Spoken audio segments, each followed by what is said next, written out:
everyone. My name is Mariah. I am a grade 12 student from the International School of Bangalore, and I am here with Akshita Bhanj Deo. Akshita is the director of one of India's most soulful palaces, the stunning 18th century Bulgaria Palace in Mayurbhanj. She runs the Mayurbhanj Foundation, which is working in 5 sectors today: health, education, livelihoods, arts, and sports. And for example, the Bulgaria Palace is an excellent example of sustainable, ethical tourism in rural India. Proceeds from the palace also fund incredible work in the region, and tourists get to responsibly engage with and financially support local art forms. This interview is slightly different from the others on the platform. Though Akshita has come from a well-off background, she is here to represent society and present how we as individuals can use our privileges to help those who are less fortunate. So thank you, Akshita, for being here today to provide a different outlook for many of us. Thank you so much for having me, and I hope I can answer some questions with a level of depth and make it as engaging. So this is an interesting interaction and something maybe a little out of the box than people have usually heard. Yeah. So my first question to you is maybe just a general one. What does it mean to you to be the custodian of such a rich history? That's a heavy question, but I'm going to try to unravel it. I don't think that you really have a sense of this as when you're born, but I think as you grow up, and because I've lived and traveled I was educated in 3 different countries, and I've traveled to a considerable number of countries growing up because of either summer camp or school. I got to realize that I was in a position that I could utilize what I have more as a platform and use my voice if I was given the opportunity to use other people's platforms to put a spotlight back on communities that have shaped me and my family. There's a lot to be said about India's past, which was, monarchy, and there was there was a colonial period. And I think that a lot of families, especially in a country like India, where you have such a disparate amount of wealth distribution, it's very notable where there are pockets of influence and power. And I think that when I was traveling and I was living outside of India, I was being able to see that in a more objective lens. And it wasn't that I, growing up, always had a sense of idea of what it meant to have power and influence and privilege in India. And I wouldn't say that there haven't been challenges for my family or for me growing up, but I think that I really saw it. I really saw being able to give agency to communities as really important. And it doesn't mean that you have to always come from a financial or a point of view where you're rich and that's why you can give back monetarily, or you are privileged because you have you have access to a lot of opportunities. So I think that when it comes to being a custodian, what I really saw was my family had properties that had been centers of community, and they had been beacons of hope for communities. And people saw these, some of these properties had been turned into schools or colleges or libraries, but they were always had an engagement with these communities. And so for me, I saw my property as how to utilize it as a platform and make it almost engaging and in a way something that can catalyze sustainable development. So custodianship for me, to boil that down though, was really about preservation and promotion. And I took that seriously. What I took away from my family's history was that, my ancestors have been able to rule and lead states and countries and armies and been in really diplomatic positions. And I think for me, it was one about preserving the history, taking the good from it, being able to view maybe some of it with a gray lens and a very much more academic lens of what people did at the time. But take the good from it, take the parts of it that helped other people, and be able to utilize that in a more social entrepreneurship method. I think it's important to remember, like, when you're a custodian, nothing that has been inherited by you is yours. It's not yours to buy or sell, or to, just sort of make it lie. The whole idea of custodianship is to be able to honor something where you give it a contemporary meaning, and you're able to make it last for the next 1,000 years. So you spoke about how it's important to you to give back to the community, right? And use your privileges in a social, sustainable manner, right? If I'm correct, you run the Mariah Mathias Foundation. So how through that have you been able to give back to the community? Yeah, so my family's been in this part of the world for the past 1,000 years, and so we're quite familiar with its talents and unique um, points of view and what makes it an interesting place to be. But also we were acutely aware of problems and challenges that it might have. So I looked at it really like a startup solution, where what can you plug in that not just benefits yourself but the community. I really believe that no business doing good is good for business. So I don't look at it as charity or philanthropy. This is really, in essence, utilizing what the community has to offer and multiplying that, where you and the community have a shared ecosystem of holistic profit. So Bilgaria Palace was basically a property that belonged to my family and was used by foreign dignitaries who came to visit the erstwhile royal family of Mayurbhanj. And what we did was we restored the property first off, and then we converted it into a boutique property whereby guests can come and stay with us. We then tapped into local self-help groups, NGOs, and community organizations that we could support, with a percentage of the funds that the guests come and stay with us go back into community initiatives. So that helped us sustain the Mayurbhanj Foundation. And we had a vision. So, for the next 10 years, we want to impact 100,000 lives by skilling them, awareness programs of behavior change communication in the sectors of livelihood, arts and culture, sanitation, health and sanitation, arts and conservation. And we use these 5 pillars to really track impact. So we look at absentee rates, we look at development indicators, and then we want to go back in 5 and 10 years, and of course do continuous audits to make sure were we able to impact these lives.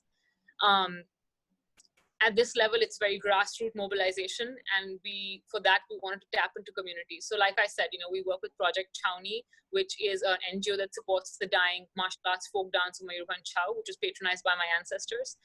Or for example, it's reviving the handloom, the original handloom of Tasar silk, which is weaved in Mayurbhanj. So what we do is we ourselves don't run a nonprofit, but we tap into nonprofits who are experts. They know what they're doing best. They already have community support, and we aid them, whether that's with donations, with supplying them with infrastructure, being able to give them help in marketing and public relations to attract more revenue, or market linkages. So for example, if someone wanted to come into Mayurbhanj and they wanted to invest in a nonprofit, they could work through us as a point of contact. So it's knowledge sharing as well. We also wanted to make sure that if guests come here and they go to visit an NGO or a self-help group and they like the products or they like what they're doing, they themselves can invest in that idea and incubate these self-help groups and community organizations as if it was a startup. So you get to actually you can work as a mentor, you can work as a volunteer. And then we also had 2 programs. We really looked into the history of the state and we said, okay, there used to be artist patronage by royal families.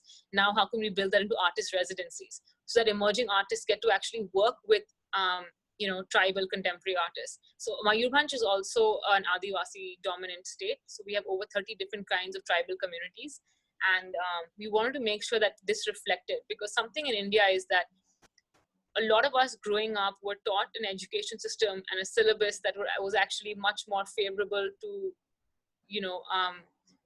the West. Some of us are lucky enough to have a globalized education, but not all of us. And so I think that to understand in indigenous roots, indigenous culture of India is extremely important. And to be able to, really give back that kind of credit where it's due, especially when it's come to languages, arts and crafts, cuisine. So another thing about how we were sort of making this, we've only been running since last year. A lot of this has been, Instagram, and we just opened the website, like I think it was just a little under a year ago. And a lot of it has been word of mouth. But what's been really great is being able to scale and hire locally as well, being able to have tie-ups and collaboration with institutions where, for example, we had interns who came and interned for a month on sustainability and how the house and architecture can be sustainable, how we can have a farm that's running on the property. So we have about 15 pointers, which is our sustainability manifesto. We are big promoters of ecotourism, and by that means sustainable tourism, where you come engage with the community and you leave the community better than when you found it, in terms of whether that's waste disposal, whether that's understanding a little bit more about where you were living. So you're not a tourist, you're really a traveler. you're here to immerse itself in a culture that's a bit outside of your knowledge. And at the same time, you go away having had a meaningful exchange and experience. So it's, from what you're saying, I'm getting that, this hotel is not really just a fancy big hotel like those chain hotels. It's more to restore the culture, and it's beneficial for the locals. Is that? Yes. So, when you come here, even if you, for example, stop at a tea store and buy a cup of chai, or if you come here and you stay with us, all our staff are from the region, and a lot of them have never had hospitality training. They've been trained, to come straight from, very rural villages to the property, been trained by us. And so it is not an experience of a 5-star, but the idea is to really immerse yourself in an experience that is conscious luxury, is how I would put it. It doesn't mean that you can't get a high level of quality or service or standard.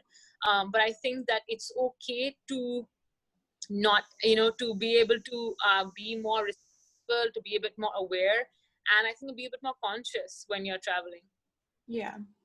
And so you spoke about the many ways that this hotel is different from others. If I'm correct, it is also organic and eco-friendly. Do you want to talk a little bit about that? So that's a good point. For example, a lot of when we were doing the restoration, we tried to minimize our waste as much as we can, and we were really aware of closing in our carbon footprint. So we, for example, we used local decor and handmade items. We tried to put in a lot of the outside in.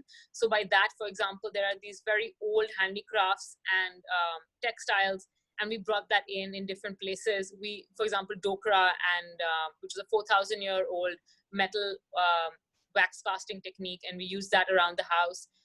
We used sabai, which is date leaves and grass made into baskets, almost like straw baskets, and we had that lying around in our baskets, laundry basket, dustbins. We tried to tie up with brands that were organic or sustainable to a certain measure. I'm also aware of what greenwashing is. So I can't say that we're 100% organic and eco-friendly, but we've definitely had a few pointers, and we remind our guests about it. It's in your pamphlets when you're in the room. We try to use, reuse, recycle, and even upholster anything that can be done. For example, we had cyclone. We're in a district which is prone to natural disasters. So we had cyclone Phony last year and Amphan this year, and of course the global pandemic. We had a number of trees that had fallen that were really old, and so we used the wood from the trees to actually make table and other pieces of furniture. And I think that's what's really unique about our property, is that we really try to live in a balance with our surroundings. So it's really nice that you guys are finding ways to help the environment through this whole project. If I remember, in one of your interviews, you called your hotel a community children's house. Why would you say this? So I think what I meant that is it being called a community center, where I really wanted it to feel like historic properties seem to be acceptable and inclusive of just a certain section of society. So either people think that it's a museum, or it's an art gallery, or it's used as a parliament. But I wanted it to be a house which people felt that could be at the center of community life.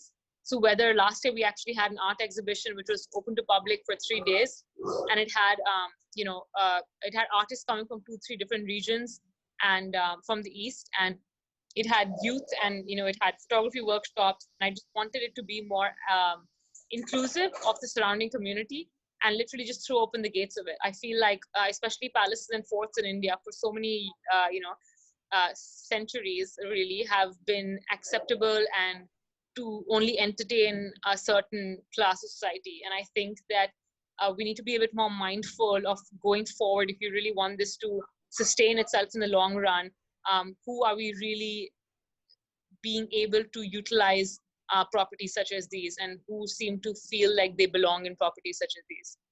So you are an entrepreneur, you've put all this together. So what advice would you give to those who want to follow this line of business? who want to start a business of their own? I think like bootstrap it. I think for a lot of people, they think they either need capital or money or networks or resources. As you start off by looking at a problem in society, right? So for example, whether it's people didn't have a car and they started Uber, people couldn't afford hotels and they started Airbnb, people couldn't go to shopping malls and they started Amazon. So look at something that you think in life which is something you're unhappy with, you think is challenging, and look for a solution. Walk if you don't believe in an idea very strongly, and you don't really think that it's really needed in society, I don't think it's working. Secondly, I think if for any business to be sustainable, you have to have a plan of how it's going to benefit the community. Anything which is like, it's really, really self-centered, for lack of a better word, doesn't work. I think some of the entrepreneurship hubs of India is actually outside of cities. And do not make the mistake of thinking that innovation and entrepreneurship happens in metro cities. It doesn't. Mayurbhanj is literally off grid. It's like, it used to be at one time, a very famous erstwhile princely kingdom, but in the last 75 years, we've had low development indicators. We've been struck by counterinsurgency. We've been part of the Red Corridor. We've had, and at the same time, we had a very basic need. It was Odisha's largest district. And when you went through it, there was no place to stay. Absolutely no place to stay. You had like, this is before Oyo rooms, right? So then where do you go? So as long as you can have a basic need. So it fulfilled, the first thing about being a boutique property and hotel is it fulfills a need in the district, right? A huge district of like the size of Kuwait or Nevada. That's 10,000 square kilometers and no place to stay. And it's right in the middle of, it's surrounded by a lot of mines and, industrial towns. So we knew that people were crossing us, but they weren't staying overnight. So we started off with a problem and then we backtracked. What's the second thing? Okay, there are no jobs here. Okay, how can we do something which will fulfill that criteria? Now we have a staff of full-time 25 to 30. During season, we actually have people working on the farms, etc., and it can go up to 50. This is again very small and medium-sized enterprises, but you can really stir and build something from bottom up. And you don't need capital, you don't need investment, you don't need to be a big breakthrough idea. It can be something as simple as really understanding and identifying a need in society and bootstrapping your way into it. Where we still don't have major agencies on board. Me or nor my sister nor my family had experience in tourism, but we knew how to curate experiences. So we didn't, we may not have a lot of facilities that Oberoi or, I should not say names, but any big chain hotels have. But we were like, okay, we're going to take you to a village walk. We're going to showcase what we have and we're going to do it really, really well. We're going to take you to a self-help group and show you how these handicraft bags and stuff are made. Lifestyle items. We're going to show you 4,000-year-old handcrafts. We're going to show you, UNESCO certified dances, and we're going to do that in the backdrop of a palace.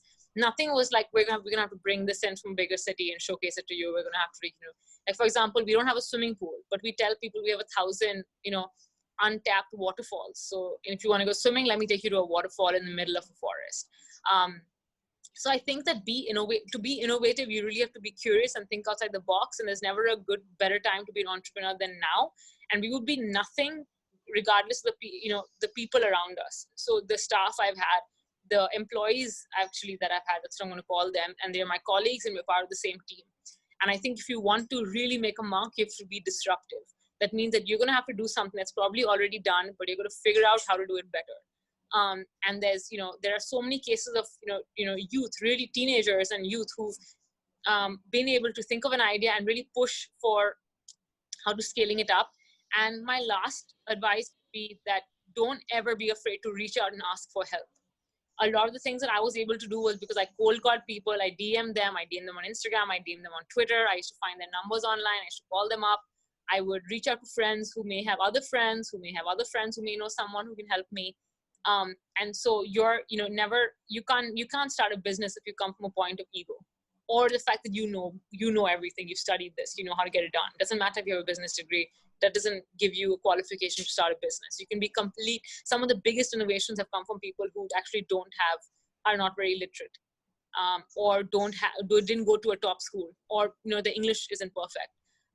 So none of that matters. Of course, it helps. Of course, opportunities and platforms open up to you. I'm not going to deny any of that.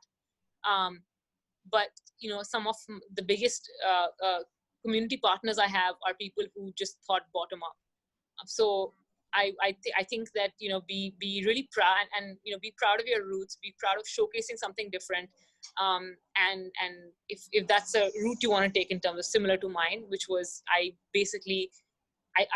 it took me to going to America to realize that I was sitting on a gold mine. My house was a gem of a property. It didn't matter that it was not in a big city, and it didn't matter that it needed a lot of love and care and restoration. So if you're passionate and you really think that you want to solve a problem, I think go for it and be curious.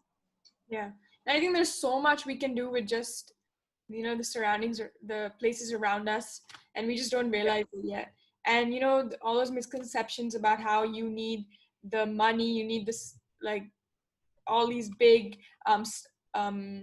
companies to help you. I think that you explained it very well, how we don't need all of that.